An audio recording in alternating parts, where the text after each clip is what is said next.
I became very psychic. I would have psychic visions. I would have psychic knowings, premonitions before things even happen. And I was like, I don't understand what's happening to me. And this was always looked, obviously, as something that was satanic in my religion, and was told that's what it was. And like, we were never meant to go to psychics. We were never meant to dive into these things. It's evil. And so there was a lot of fear that came up in me because I didn't ask for this. It just happened. And that brought up this whole entire abandonment wound that I had that was so deep, so raw, just because my mother has rejected me and abandoned me in this lifetime. I still have to feel the emotions of it, right? I can't spiritually bypass. I have to still feel the grief from it. I have to still feel all of the things that come up from it. But I also can look at the other perspective of it too and say, I'm still worthy.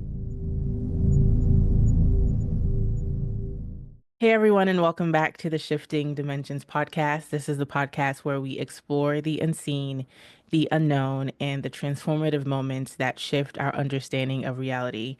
I'm your host, Jumi Moses, spiritual seeker and metaphysical investigator, exploring the mysteries of existence. Today, I have the pleasure of speaking with Brooke Deanne. Brooke is a trauma healing mentor, rapid transformational therapist, and NLP practitioner empowering female survivors of abuse and trauma to reclaim their lives by rewriting their stories via a holistic approach to access new levels of mind, body, and spirit integration.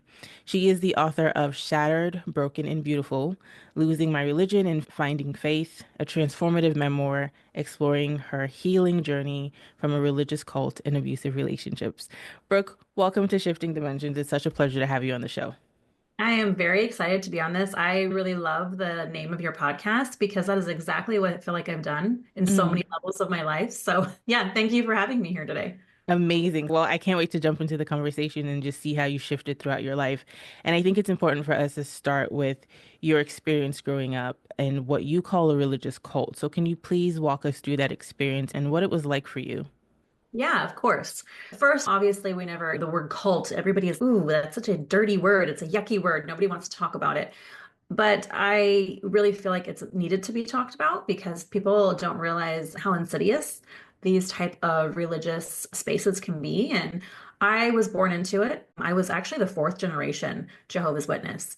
So it was my parents deeply believed in it. Their parents did, and so forth. So of course I would be indoctrinated into this and really told that this was the true religion. And that's really their premise, is that they're the one true religion in the whole entire world and the God's only chosen people.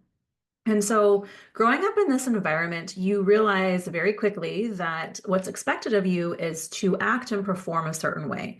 You are meant to be like the example, and you're also meant to be very obedient. Women are meant to be very submissive.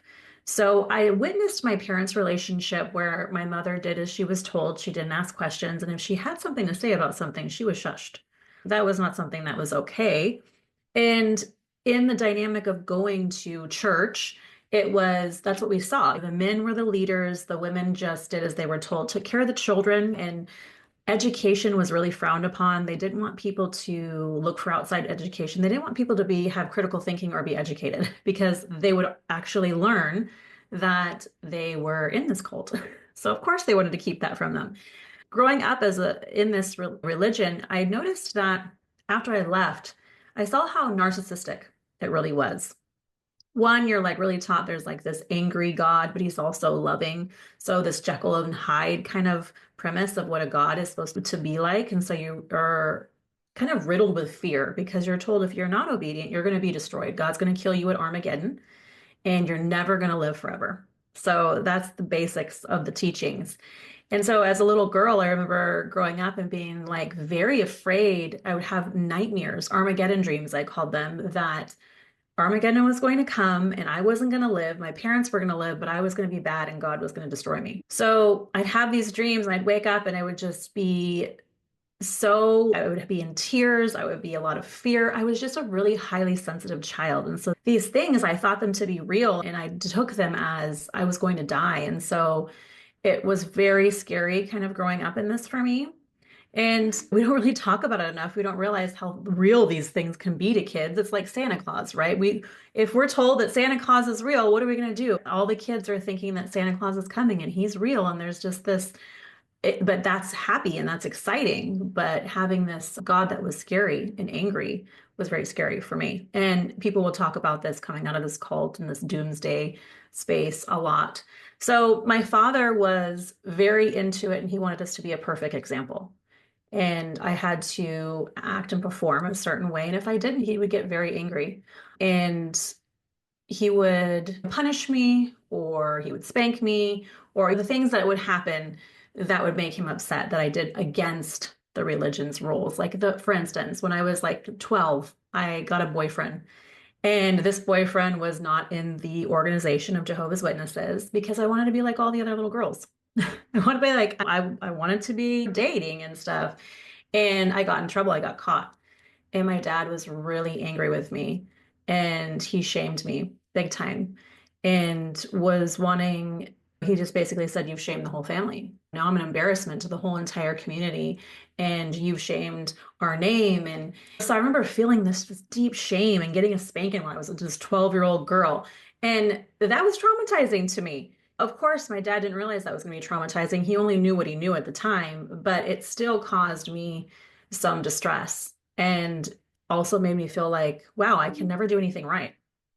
So that continued throughout my teenage hood, I guess I should say. And I ended up finding a boy that was actually a witness. And we ended up having sex before marriage. And this is a big no-no in the religion. Like your autonomy over your body is taken away. Like sex is sinful. You're inherently broken. If you sin, then you're gonna have to have a punishment. And so when we did that, we got disfellowshipped, which means basically you're outcast. No one can talk to you. So you can show up, but you cannot hang out with your friends. No one will look at you until they say that you are forgiven by God. And so this went on for about a year. And I kind of had to show up to the church and be shamed and shunned for over a year. And here I am, 16 years old, just trying to find myself and find out who I am. And I'm feeling very alone. I'm feeling very depressed, really struggling because you're also not allowed to hang out with anybody outside of the organization. So I can't have any friends. I can't do anything but go to school, go to church, come home, and that's it. And when I finally got reinstated, which means that you're now forgiven by God, they now accept you. They're like, okay, you've paid your dues, you've been punished for long enough, you're now forgiven by God, and you're included back in. I was very happy at first. Obviously, I wanted to make my parents happy. I was like, oh, great, God forgave me. This is amazing. Like now I'm back in the good graces. That means I'm not going to get destroyed. And then I quickly kind of fell back into the trap of going back to that boy that I had fallen in love with.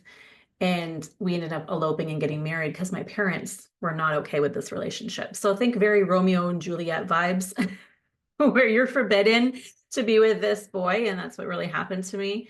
And I didn't realize that I was getting really trapped into an abusive relationship. And that I stayed in that for over 17 years because I didn't really know anything different. I knew only control.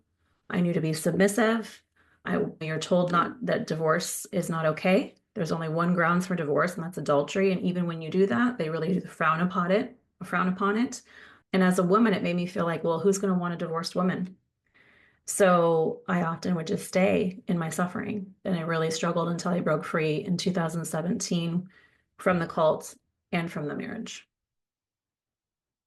I've heard a couple of people with a similar experience in the sense of being outcast by their friends and family when they make a decision or do something that goes against what they're taught to do.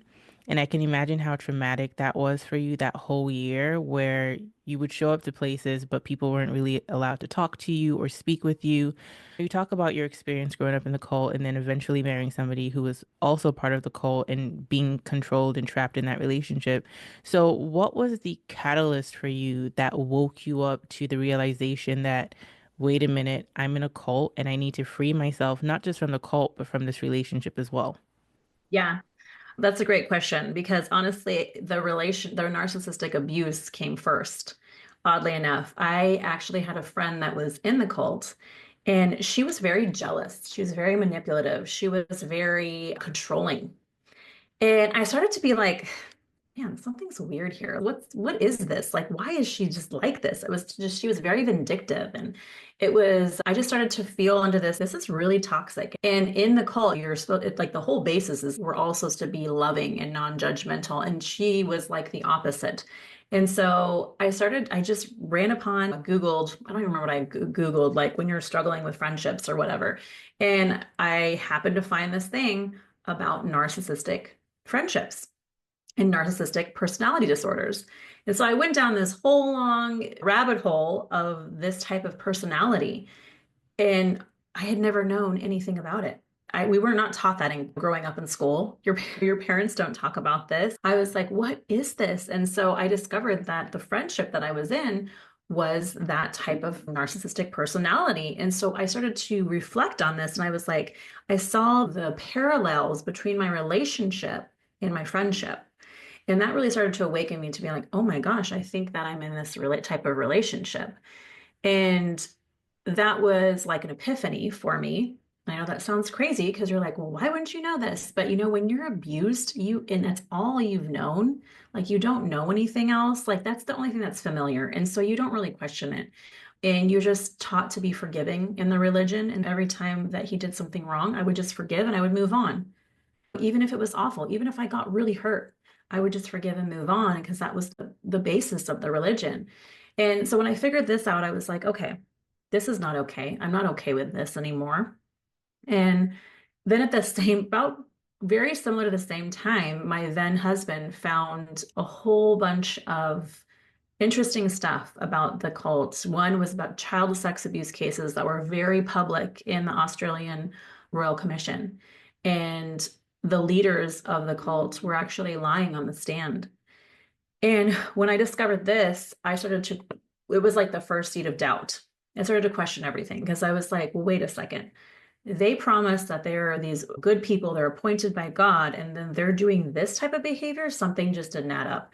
And so I started to look at everything and start to question everything and do my own personal research because they tell you in the cult you can only look at stuff that they print. So they say don't look at anything else outside of it. And that's actually the number one rule. If anybody ever tells you that, you're in a cult. Like if they tell you can't research and you can't make your own critical decisions and think for yourself, you're in a cult. And that's when I was like, okay, something's not okay. And it was scary to do that because you're programmed to believe if you do that, you've now taken Satan's side and you're basically evil and you're doomed forever. So you also were very afraid to even take that first step in going and researching. But then once you do, you're going to find a slew of things that talk about it being a high control religion, it being a cult-like system, it being controlling and manipulative.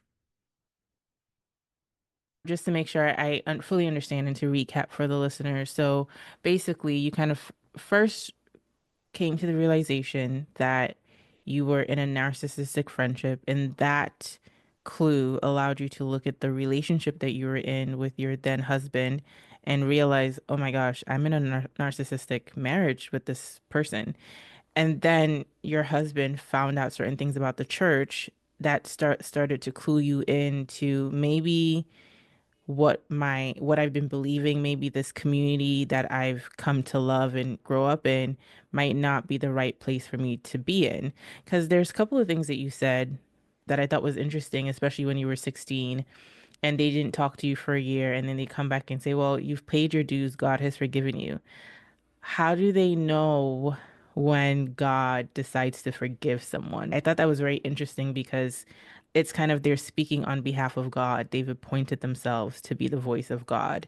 And my personal belief is that whatever divine power you believe in, it's a personal relationship, really. So I can imagine how hard you must have been on yourself.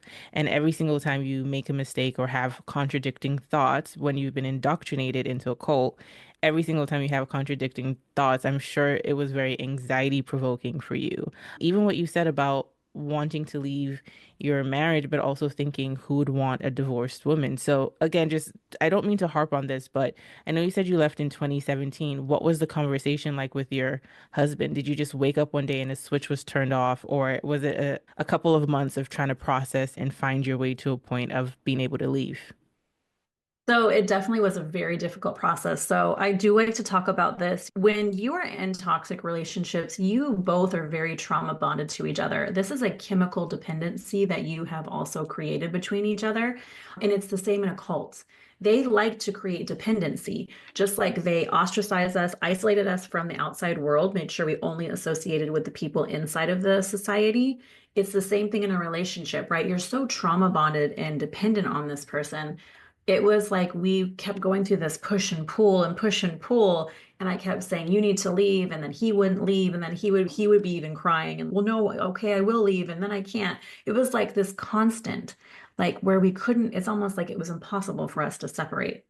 And then when he finally did leave, and I finally had said, you've got to go, we can't do this anymore, this is so toxic. And we had boys, we had two sons, right? And I just said, I don't want my sons to see this is not okay anymore.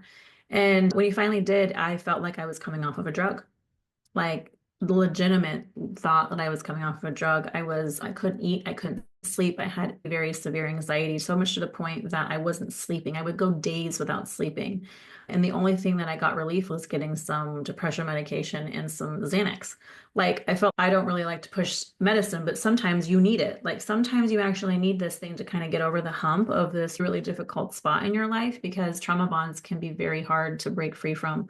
So it's often why it takes up women 7 times to leave a domestic violence relationship.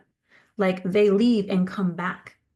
And I feel that was very much our relationship. I even left for a period of time in 2009 and left for a whole year and still went back to the relationship. So I like to tell women, you're not alone here. Okay. There is a reason why you continue to go back, and it's because it's what's familiar, it's what feels good to your nervous system, just because it's all you don't actually know what a safe relationship feels like. And so, of course, you're going to want to go back to that drug that you've been taking, the highs and the lows of it. Your body's actually chemically addicted to it.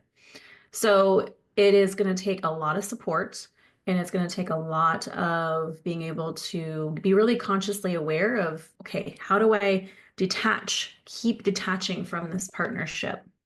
And it's going to take some time. And I always tell women, this is not your fault. You're not broken.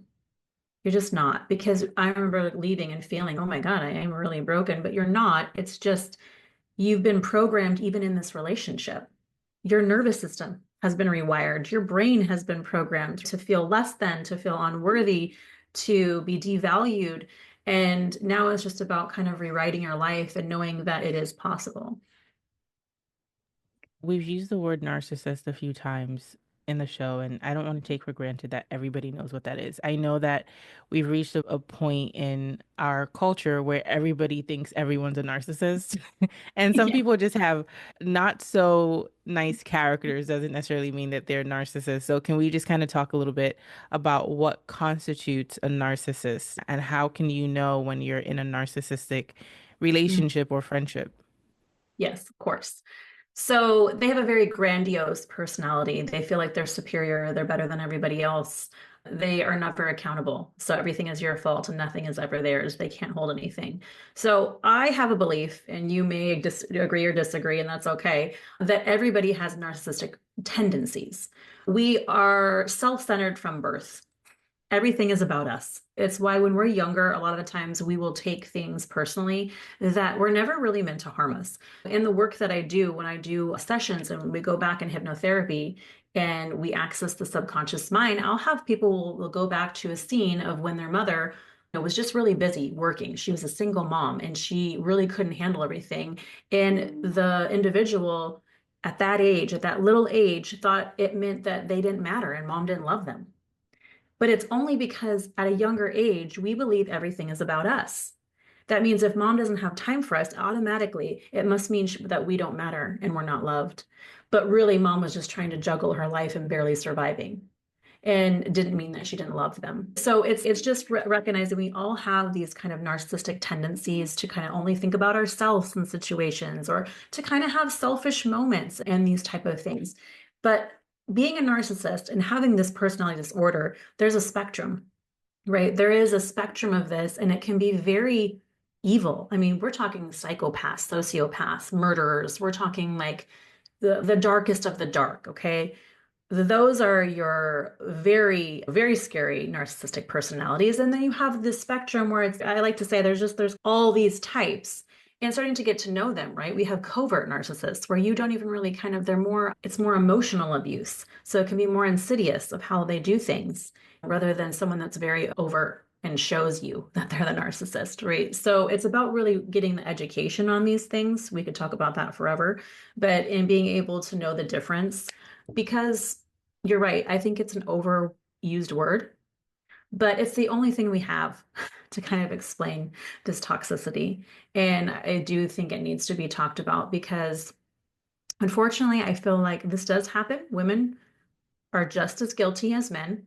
But I do feel like because of religious doctrine and the fact that being submissive to a man has also kind of inflated men's egos. And so they haven't really treated women over the past, probably, I don't even know, several hundred years as this precious thing. It's more of what can you do for me? And I feel like that's still continuing in the culture now. I have a lot of women that come to me and they've been in a lot of these abusive relationships, and they're like, I am terrified of dating because all of these men don't treat women properly. They've all been taught, especially by all social media and all of these things, not how, like basically how to treat a woman terrible. And to think that they can discard them and devalue them and they can move on to the next one because there's unlimited supply. And so women now are like having lower self-esteem and they're not seeing their worth and that they don't have to accept this type of behavior. I want to touch on that a little bit later when we get more into your work as a therapist. But just kind of going back to the cult thing a little bit, and I have to ask this question because I'm genuinely curious, right? Because I don't believe in absolutes, for example. So just based on that principle that I have, I'm always prone to think that, okay, well, I would want to assume that a lot of people in the cult aren't bad people. And is there a specific fraction of Jehovah's Witnesses that are cult-like? Or would you just say the whole denomination, because it's one of the many Christian denominations that we have out there. Would you say the whole denomination in and of itself is cult-like, or do you think there's just a fraction of people who are leaders in the organization that kind of push this cult-like control? That's a really good question, honestly. I think that the whole entire thing is cult-like. The people in it are very judgmental. They look at the outside world as evil, and all the people outside of it are really, they're going to be destroyed, and they really judge everyone on the outside. So there is even more of this like superiority complex that it kind of gives you, like thinking that you're better than other people. Even though you would talk to a Jehovah's Witness right now and they would say, "Oh, no, I don't." But they don't realize it until they're out of it. They can't see it. But it's also, I think, the fact that they're all also very blindly following the leaders. They don't question anything because they're taught not to question anything. They're actually taught if they do question it, that means they're questioning God Himself, and how dare you do that? So they blindly follow these leaders and they don't go outside of anything other than what they're told to do. So I feel like a lot of them just stay, even if they kind of figure it out, because they don't want to lose the community. They don't want to lose their family. I can't even tell you how many people I have talked to that stay in there. They fake it and they just do the motions because they are so afraid of the loss that they're going to have to endure.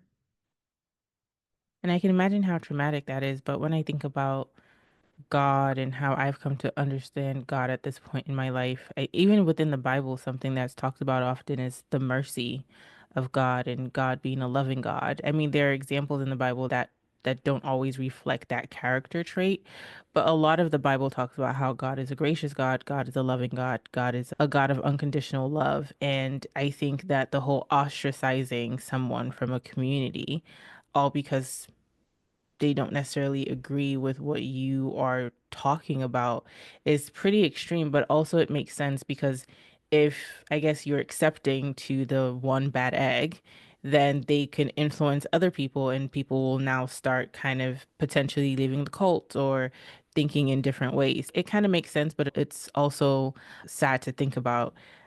My question for you is that obviously when people are leaving such a strict religious community, they start to question not just themselves, but also their relationship with God and how they view this higher intelligence. And they start to go on some sort of a spiritual journey. So I just want to know, did you embark on a spiritual journey as well? And what are your thoughts on God and religion at this point in your life?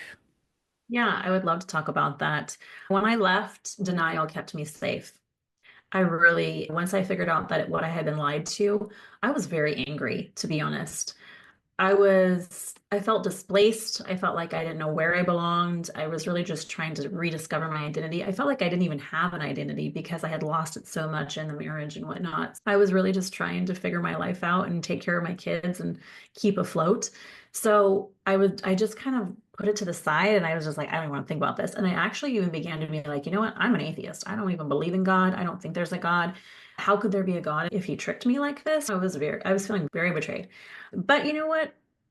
That higher power really showed me because in 2020, my then ex-husband died tragically.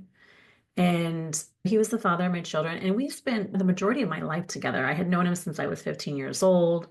And so it was very difficult. And the grief in watching my children grieve was like, I don't even know how to explain the pain. There was a lot of pain. There was a grief that I really couldn't understand, to be honest. And so it felt like I was again reeling in what in the world is this reality? Who am I? Where did he go now that he's dead? I was asking all of these really big questions that we do of life because we want to know, right? We're curious. And so I had people start to come to me because here I am, I'm grieving. I'm trying to help my children process all of this. And they kept telling me to watch Surviving Death. I don't know if you know of that Netflix documentary. Yes, I do. Perfect. Yeah. And so they were like, and I kept multiple people kept telling me, and I was like, what the heck is with this? So I went to watch it. And actually, that's crazy. I was afraid to watch this thing because I'm like, well, what do you mean? What is a near-death experience? I was like very afraid because this was so outside of my belief system of what I was ever told that I could even believe in. And so I started to watch these people on here, and they had literally the same near-death experiences. I mean, there was like a little bit of variation, but everybody kind of had the same type of experience. They kind of saw this light, or they saw these beings, or they saw their loved ones, or they had this experience, and or they were told, you know what, your time is not yet. So you got to go back. You need to go and do what you need to do. And the more that I started to research this, I was like, whoa. I was like, okay, so you're telling me that there's like this experience beyond this that I don't even know about, never even heard about.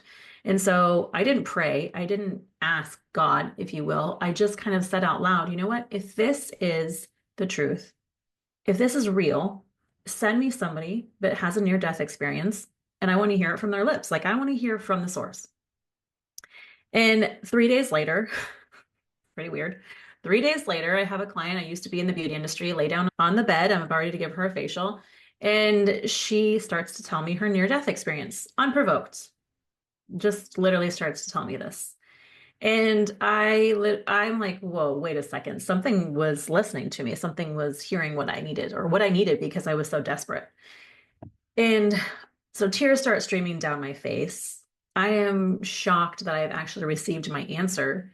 And she doesn't even know why I'm like bawling and I'm like trying to give her a service here and I can't even get myself together. And she goes, yeah, honestly, she's like, I don't know why I told you that. She goes, I've barely told anybody because people think I'm crazy when I tell them. She goes, nobody wants to hear this. It's just the message can't be really received very well. So she goes, I keep it a secret for the most part. And I was like, well, I told her the reason of why. I was like, and 3 days ago, I asked for this and you gave this to me. And so I was very thankful. And I felt like there was this loving energy in this moment. I don't know how to explain it other than that. It was like a connection that I had never experienced before, unseen, invisible. And that's kind of was the beginning of my spiritual awakening, of recognizing there was more to this life, there was more to understanding. And I began to go through this wild journey of Kundalini awakening. I'm sure you've heard of it, and experiencing this and not really knowing what the hell was happening to me. Because like I was starting to feel energy, connect with energy, understand energy. I became very psychic. I would have psychic visions. I would have psychic knowings, premonitions before things even happen. And I was like, I don't understand what's happening to me. And this was always looked obviously as something that was satanic in my religion. I was told that's what it was. And like we were never meant to go to psychics. We were never meant to dive into these things. It's evil. And so there was a lot of fear that came up in me because I didn't ask for this. It just happened. And I had to kind of get my grounding and try to figure out, okay, what do I do next? And people just started to show up. People just started to like help me. I found there's a client that told me about transcendental meditation, and she goes, "You should try this." And so I went and did it and learned from a spiritual teacher. And he told me, "Yeah, he said, I know what's happening to you. You're becoming awakened and you're having this Kundalini." And I'm like, "What the heck is Kundalini?" So I had to go through this whole experience of trying to discover what this even meant for myself, and being able to know that, okay, this is just my gifts in this lifetime, and understanding what that was. So, for people who are listening who don't know what Kundalini awakening is, I've heard it quite a few times. People describe it in different ways. How would you describe it? Oh gosh, going through the most wild experience in the world, some psychosis even. What is going on? I felt like my body was having to go through a very, I don't even know how to explain it. It was like a lot of physical symptoms as well. It was like my body was like purging, and like I would wake up sweating every night. And then when I began to kind of feel the energy in me and I started to learn meditation, it's like my body would move on its own. It was like I would feel this energy kind of awakening within me and being able to connect to that's outside of us. So, like creating mediumship, if that makes sense, and kind of hearing from loved ones on the other side. And that was kind of a surprise for me as well, and knowing that this was something that this could even be done. And at first it was scary again, and being like, okay, wait a second, am I losing my mind here? But it was every mentor kind of showed up and was like, okay, let's teach you how to kind of hone in and keep this in a container so that you can understand how to use your gifts. And the awakening process is kind of shedding everything from your ego that doesn't serve you. And that's really what I think Kundalini is. And if anybody wants to look it up, there's some pretty big people out there that talk about it and what that really means. It's the experience of shedding the parts of yourself that have kept you safe and have tried to protect you from this abuse or all of these things, but have also made you very defensive. And you kind of have to go through this process of continual renewal, if you will, to shed these parts of yourself. And it can be very deep, very painful, honestly, to shed these parts of your ego. A lot of people do it because they go and do ayahuasca, or they go do psilocybin to go and shed parts of their ego. It was like I was doing it without anything because of this awakening process. So it was at times there was a lot of suffering because it was very emotional, and but it was required, I think, to get me to where I am today. Otherwise, I don't think I would have been able to heal as fast and come to the space that I am at right now. Obviously, we're always on the healing journey, just so everybody knows that. Good disclaimer. No, It never ends, just yeah, it never ends. It's a lifelong journey. Okay, I'm glad that you brought that up because, of course, I was going to ask you when you've faced so much abuse over a long period of time, you don't even realize that you're being abused. It's your normal, like you talked about.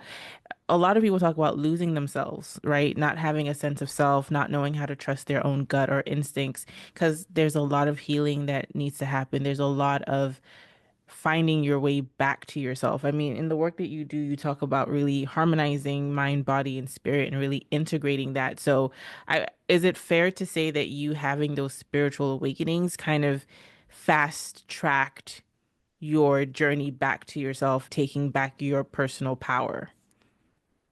Oh my gosh, yes, it really did. Even though I don't highly recommend it, don't want to do it in another lifetime. It really helped me fast track to this space where I am at because I began to be able to hear what my intuition was trying to tell me. what spirit wanted me to know, and to be open to whatever that looked like. A lot of the times when we're really stuck in our ego, we'll get a message, or somebody will be trying to like tell us something, but we'll be very resistant to it. We don't want to listen. We don't want to hear what needs to be said, or we don't actually want to even try the thing that could help us. And so we actually block our own personal evolution because we won't just be open to, maybe this will work for me. Maybe I should try this. A lot of the times we just stay really stuck in our, no, I know the way, or I can do it all, or I can do it by myself, or I'll figure it out, instead of being open to the possibility that maybe everybody is kind of a gift to help you get curious about what's next for yourself, and to just kind of follow the path and follow the flow of your life rather than being resistant to it. And I don't know if I just answered your question. I apologize if I just went on a tangent. You absolutely answered it beautifully, actually. And I think it's a good segue to kind of start talking about well, even before I go into that, I have one more spiritual related question before we get into the therapy front.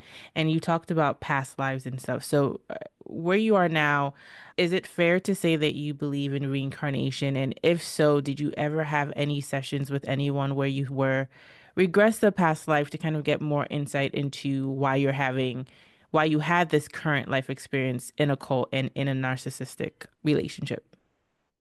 Yeah, I love that. That's a great question. Honestly, why am I drawing a blank right now? I read Life's Between Lives. I don't know if you have read that before. I don't remember the author, but I got really deep into that and was like, oh my gosh, you mean this is amazing. And then I found Brian Weiss, I think is his name, and he was basically a psychologist and a hypnotherapist and discovered past lives with clients. I read all of the books, diving into this fact. And that's when I started to get really curious. And this is what I'm talking about, being open. People were like, oh, you should read this or you should read that. And so I was like, okay, yeah, I'll go and read it. It sounds like this is what spirit wants me to read. So I'll go do it. And this helped me get more curious of, okay, well, what is this reality? What is the truth here? And so I said, I'm going to go and do a past life regression. Like, might as well. I was already started doing hypnotherapy. It was helping me heal. And I was like, okay, I'm going to do a past life.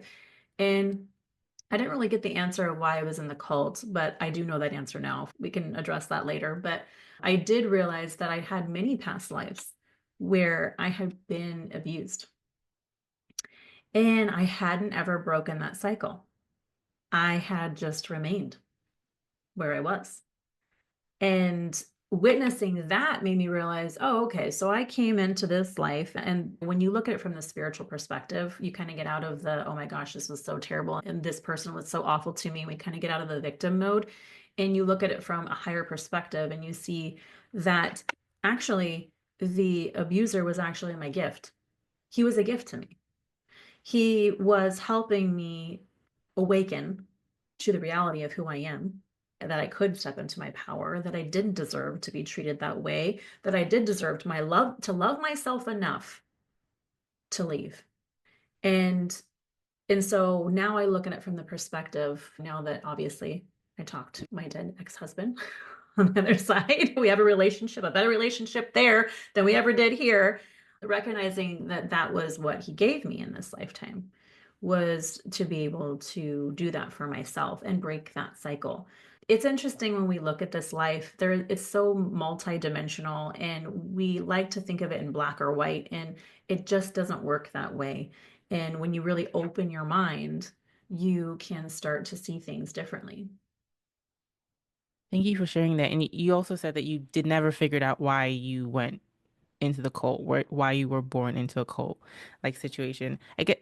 Well, I can't interpret your life, but it seems like it kind of goes again with that theme of larger theme of abuse that you talked about that you experienced in other lifetimes. Yeah, it seems I was like, you know what? On the other side, I was like, you know what? I want to go real big and I want to have a whole lifetime of abuse and then see if I can break free. I don't know. Like I really don't know what I was really thinking, but obviously I was thinking going big. But now I realize really my purpose now is to help people break free from this type of systems, right? Whether it's abuse in relationships or it's abuse in a cult or a high control religion. It's really helping people to break free from enslavement, because that's what high control religion is. It's actually being enslaved to something, indoctrinated, like told who you have to be. It takes away your autonomy. It takes away even the ability for you to actually address your sexuality or to engage in that. Like you feel sinful from the get-go. That's what you're indoctrinated to believe. So they take away that access. They take away the power that you actually really carry, especially women, right? Like our wisdom and our intuition, like is the most powerful thing. And I think that's a lot of the reason why women have been suppressed for so long. Why would men want women to be in power? We'll take over the whole freaking world. Like, It's so interesting that you're bringing this up because now that you've said it, I have to ask, especially since you're a therapist. I feel like what you talked about with a lot of the rhetoric that goes on the male side of things, right? We have the red pill guys, and a lot of the rhetoric is very problematic. But once in a while, I'll also be shown a lot of what I consider to be very extreme rhetoric on the side of women online when it talks about interacting with men, especially. And it's almost kind of like the red pill version for women. And in the dating landscape nowadays, you talked about a lot of times men feel entitled. And I think a lot of women are starting to feel very entitled, kind of going back to that whole like narcissistic spectrum and stuff that we deal with. And I don't know. I don't know if you've given that much thought and what your thoughts are on that overall. no, I actually love that you brought this up. Men have been misusing their power for quite some time. But women can also do that, where they think that they can actually have this type of attitude. And what it is, it's wounded masculine and feminine. And we have masculine and feminine energy in us all, right? Men carry that, women carry that. This is about learning where you're wounded. And if you have never heard this before, wounded feminine and masculine, look it up because there is something you're holding within you that is wounded in your feminine or your masculine energy. And this is why women and men are kind of battling it out. This is why they can't get along. This is why relationships are crumbling.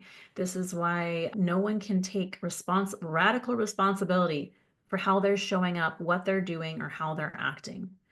And this is the key to actually having a beautiful, divine relationship is actually doing this personal development and looking within.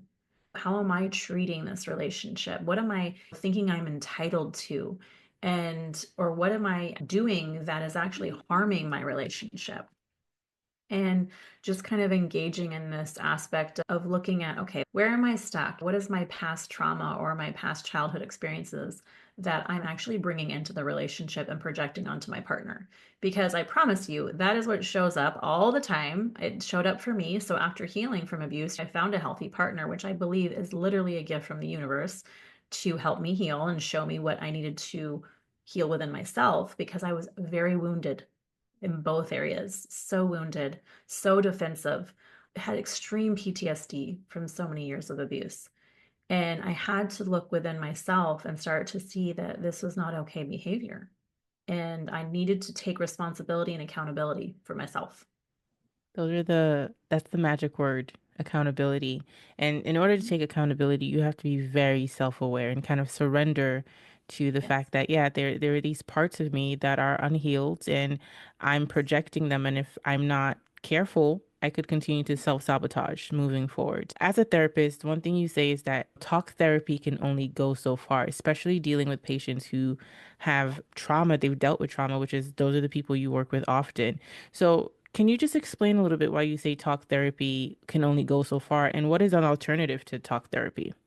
Yeah. So I did talk therapy. And for some people, it may work great. Okay. But for somebody that's had extreme trauma, has complex PTSD, talk therapy is not going to get you there. You are going to hit a brick wall and you're going to feel like, why am I still struggling? You're going to still be in your pain and suffering because you cannot do everything cognitively. You cannot only access the mind. This type of trauma lives within the body. It lives within the body, it lives within your soul and your spirit. And you have to be able to realize that this is not a one approach, one modality that's going to work. When I sat on this, I realized that traditional talk therapy was getting me only so far. I was like, okay, I need to search. I need to keep going because I need to get relief. I knew I was struggling. And I found RTT, which is what I do, rapid transformational therapy, which is hypnotherapy. and NLP. So it's neurolinguistic programming. So it's really working with that part of your brain, the subconscious, that holds all your trauma. It holds all of these experiences of when you were terrified, when you were hurt, when you were all of these things, and it needs to be processed because at the time, all your body was doing was stuck in survival. So you were just either freezing, fawning, you were in flight, you were running, or you were defending yourself. So you weren't able to process it. The brain literally said, oh my God, we might die. This is all we can do right now. And so it's allowing the space for your brain to realize one, it's not happening right now. Two, to rewire the brain for actually the fact that you now are in a safety environment, that you are physically and mentally and emotionally safe now, right? As long saying that you are, right, that you're out of the situation that was toxic. And being able to really reprogram the mind in a lot of ways from the negative beliefs that happened from these abusive environments, which are a lot of I'm not enough, I'm not worthy, I'm not valuable, I'm not loved, because you carry these beliefs, whether you know it or not. They're in there. They're subconsciously running in the background, and they are literally making you do decisions, behaviors, and actions based off of these beliefs. So it's often why a lot of people get stuck in the same pattern. They'll find another relationship that's abusive, and then they'll be like, oh my God, I don't know why the hell I keep doing this. Well, because you're subconsciously recreating the same pattern because that's all you know. That's it. When I left my relationship, I got into another abusive relationship, and this one was worse. This one was like, it was like the universe was trying to teach me a lesson. I was like, holy cow. And that's when I started to realize, okay, that this model is not working anymore. I got to go with something totally different, opposite of what I've ever known or felt or what feels familiar. I got to go with something that's unfamiliar. And that's the key, right? Our brain is actually programmed to go with what's familiar because it thinks it's safe. It doesn't know the difference between good or bad. It just knows what you've been doing all along. And so it's just being able to say that, okay, this is a program and I want to rewrite the program. But you also have to heal the body. So I always tell people I did somatic therapy. I did breath work. I did meditation. I did yoga. I did anything that could really help my body slow down and to just connect with myself, to create more safety. And I will say this, it took me till I was 38 years old to finally feel what safety felt like in my body. And I had realized, I mean, I remember tears streaming down my face, and I was like, I have never known what this feels like ever since I was a child. And so I just want people to talk about it. I was sexually abused. So if you're sexually abused when you're a young child, that means that you have been dissociated from your body for a very long time because it never felt safe to be in your body. So that's why my experience had never felt safe. So just to speak to those people that have had that type of experience, how disconnected from your body you can really become. And this is something that causes that really deep, complex trauma. Thank you for really expanding on that because I agree, even before having these types of conversations, I should say, I try talk therapy and a lot of people try talk therapy. And I do think talk therapy is beautiful in the sense of if you're someone who's not self-aware at all, it can start to help you become more self-aware and more cognizant about of how your decisions are leading to certain outcomes. But for me, I kind of found that self-therapy, talk therapy was no longer working as effectively because I felt like I could psychoanalyze myself better than the therapist. But I know that obviously we're on a journey and there's things that I still need to work through. And there are things I've been able to work through personally without having to go to therapy because I'm constantly having conversations with people as brilliant as yourself. But a lot of the shifts that I have, a lot of the breakthroughs I have, I always feel them from a release within my body. I can tell when I've released another layer of trauma or whatever was keeping me stuck. There's always a physical release that I feel within my body. So thank you so much for talking about rapid transformational therapy. Now I kind of want to talk about your book. I know you're an author of quite a few books, but I kind of want to zero in on one of your books called Shattered, Broken, and Beautiful: Losing My Religion and Finding Faith. Why was it important for you to write this memoir? It was my healing tool. So actually started writing this book, I think in 2019. And I began writing it, and then I just felt the call. I felt the pull, honestly. Like this was supposed to be bigger than me. I started talking about my experience being a Jehovah's Witness, what it was like being in that space, what it was like growing up in a very narcissistic family dynamic, and how toxic that was, and witnessing these things. And I wanted to talk about the conditioning and how it trains women to get stuck in these abusive relationships. And then I really helped me heal. It was really a healing tool for me to be able to express these things, let it out of my mind, let it out. And as I was doing this writing, I was also healing. It was also helping me to witness myself, to bring things to my therapy sessions and to my inner work sessions where I was like, this is coming up. I wrote this and it re-triggered everything. And I need to sit with this. I need to be with this time that this thing happened. And I realized I wanted to share it with the world. I said, okay, I've got to share this entire experience because then I had my spiritual awakening. And it felt like I was divinely led to talk about this because I was terrified. And usually when you're terrified of something, it's the thing you got to do. And I was absolutely terrified to express this because one, I didn't want to be called crazy. I didn't want to be judged. I didn't want to be criticized. It was scary to put this in my book, but it's all there and people can take it for what it is. And I realized that this is my truth. This is my story. And this is about helping people that are experiencing the exact same thing that also feel, oh my gosh, what is happening to me? What's going on? And how do I explain this? Because I feel like there is a lot of shift happening and we as human are evolving in our consciousness. And this shift is awakening other people. And it's a scary process to go through because you're like, I don't know what to think or believe next because you're having to kind of shift your whole identity a little bit because you're also breaking down from things that are not serving you anymore and old belief systems and old structures that are no longer working.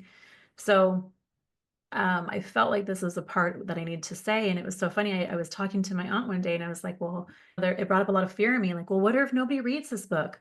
What if this book is not enough and I'm just a failure? And she's like, well, you wrote it.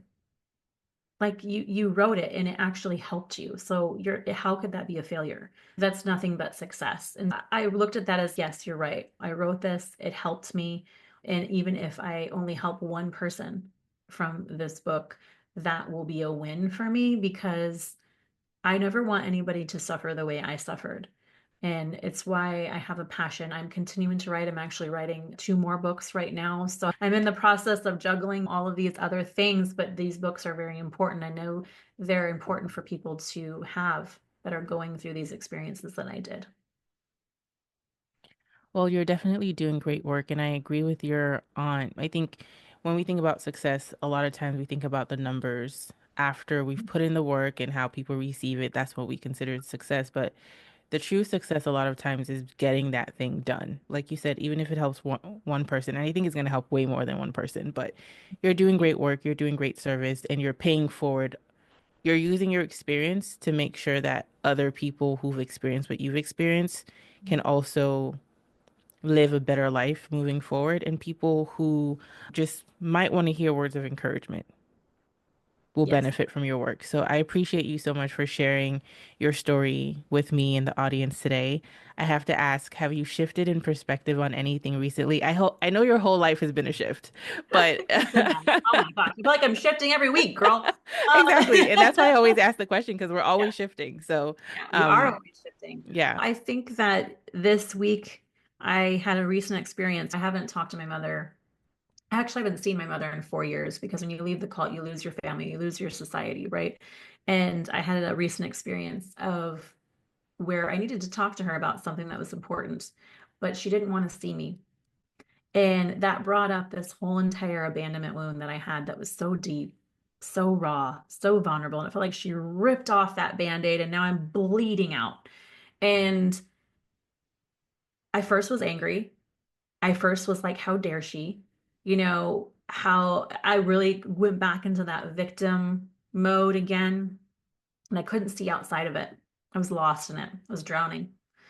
And lots of grief for days. Like, couldn't even control my emotions, very emotional. And I realized after it was all done, I had this perspective of this means nothing about me.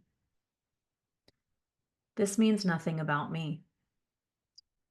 Just because my mother has rejected me and abandoned me in this lifetime, I still have to feel the emotions of it, right? I can't spiritually bypass. I have to still feel the grief from it. I have to still feel all of the things that come up from it. But I also can look at the other perspective of it too and say, I'm still worthy. I can still love me. I've got me. And it's okay. I'm going to be okay. Because in those moments you literally feel like that little girl again that's being abandoned and rejected and you don't know if you're going to be okay. And so it's looking at the aspect of what did she teach me in this lifetime? What did she teach me? She taught me that I can still be abandoned and rejected and still survive, that I can still actually own my power, own who I am, that I can still speak my truth, even if it's not received by my own mother. And that I think is true courage and true integrity with oneself. And it helped me learn that, right? Because before I would have never used my voice. I would have just stayed small and complied so everybody else could be comfortable. And now that's not what I'm doing. So I've learned how to still stay in my own authenticity, regardless of what that means or how I'm received or not received. Thank you so much for sharing that. That's a very powerful perspective. And I know it wasn't an easy one to come to. And I know a lot of people listening to this, I hope if they're struggling with any sort of relationships or any sort of abandonment wounds, they can hear what you just said and hopefully that helps them shift as well. Thank you so Yeah. much, Brooke. Where can people find you if they want to learn more about you, work with you, or purchase one of your books? Yeah, they can find me on lifecoachinggoddess.com, and then Shattered, Broken, and Beautiful will be out March 25th. So that'll be out on Amazon. Amazing. I will leave the links to your website in the show notes.